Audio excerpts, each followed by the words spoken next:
gore rinera kudyiwa rinopisa. Ndadzoka zvekare ndanzwa dzimwe nyaya ndikati zveguhwa ndo zvangu ndo zvidauka zvekutaurisa izvi. So panapa ndiri kunzwa imwe nyaya pari kunzi Mnangagwa fires CIO boss Mangwanya names diplomat Chikwawa as new spy chief.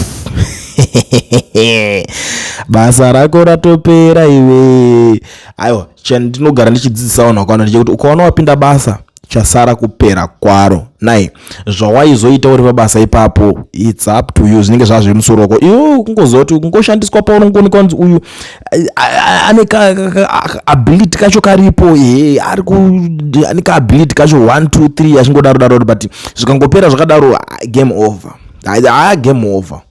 Kunenge kusina zvimwe. But panapa muri Zimbabwe ndinonyanya pedza nguwa katichitaura ngatiende munyaya tinzwe kuti chiri kunyazotaurika chi chadzingirwa baba vabasa chimbori chi ngoti vanhu vakawanda vanga vari kuvachikawo futi baba ivava but aiwa zvinhu zvinozongopera. President Emerson Mnangagwa on Friday dismisses Central Intelligence Organization CIO Director General Fulton Mangwanya with no explanation given for the abrupt removal. Chief Cabinet Secretary Martin Rushwaya announced that Paul Chikawa, Zimbabwe's ambassador to Cuba, has been appointed as the new spy chief with immediate effect. Rushwaya's statement made no reference to Mangwanya. Mangwanya was appointed CIO Director General in January 2025, having previously served as a Director General of the Zimbabwe National Parks and Wildlife Management Authority (ZIMPARKS).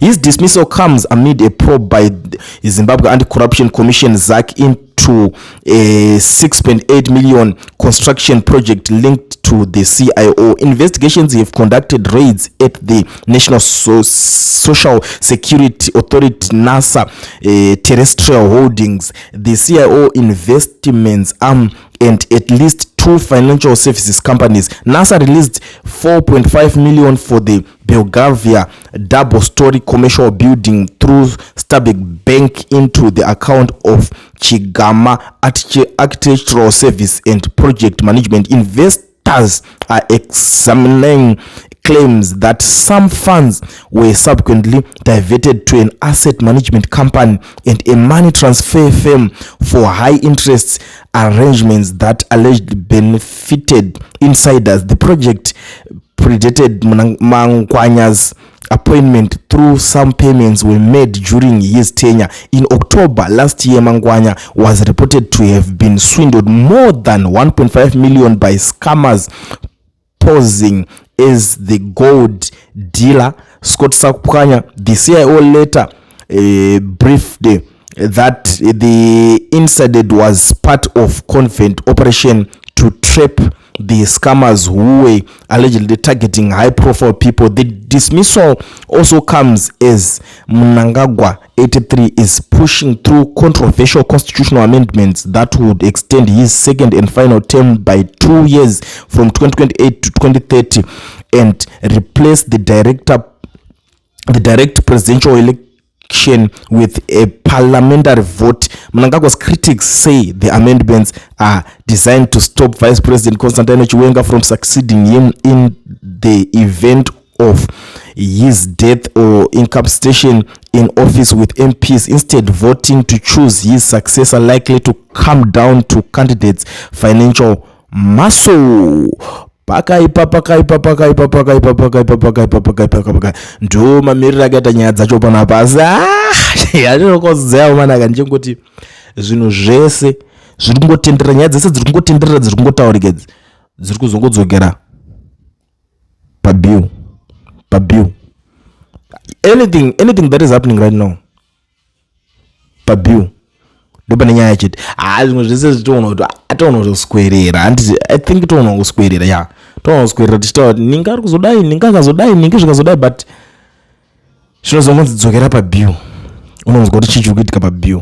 So that is the situation right now, and I do not waste much of your time ndichiswera chizoti but maybe zvakatowanda zviri kutoitika, ende kwakatowanda, kuna vakawanda kutodzingwa mabasa. Kana muchida vamwe vada kudzingwa mabasa ndonotokudzai kuti ningi uchadzingwa basa musokati, kana muchida zvenyu, kana muri willing kuti munge muchizvinzwa. But this is something yekuti kunokangonzi ningi akadya mari akadai. So I always tell people kuti vanhu vazhinji vamunoona vaya vanozvitaura chirungu stereki, vanozvitaura vakadzidza stereki, vanozvitaura netumari mari stereki, vakajoina that ruling party here. Havana kuijoina because vanoida nemwoyo wese, vakaijoina kuti vari kuenda kunotsvaga madhiri ekuti vararamise mhuri. Saka pakunotsvaga madhiri ka unozosvika nguva yekutofunga kuti mukana wapo pari kubuda $millions, wobva watobvuta $millions toyota sei wotoisa muhomwe, wobva wakontinya nelife dzako. Vanhu vari kunyatsodai party here ndakatoona vanoda, kune vanotoida nemwoyo chaicho wekuti toona kuti haana kana chaanacho, akapfeka zvigamba, hembe yakabvaruka kuti apfeke hembe nyowani anomirira panenge pakukampenwa maelections paya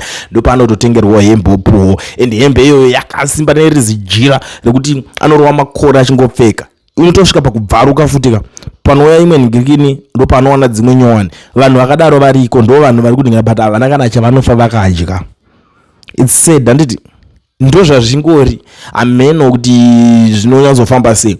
But rimwe timu iri vanoiwo zvakafanira kuti munhu ari kugara kuna Mount Pleasant, kuna Nandi, kunakanaka, kuna Borodale, wotonzi ari kuuya kuti ari kuda that ruling ningine achidi ane zvese kudhara. But they know kuti katipinde time iri mari apa, then varombo vanozongonzi tarisai nyingi takamuitisa mari, tagwire ndisi takamupfumisa, Scott tisi takamusumudza. Iwo obva wafunga kuti uchangosumudzwa, unofunga kuti angosumudza sei usina kana zvonita nezvazvo. Kana usina zvonita nezvazvo mulife uchangofa uri murombo.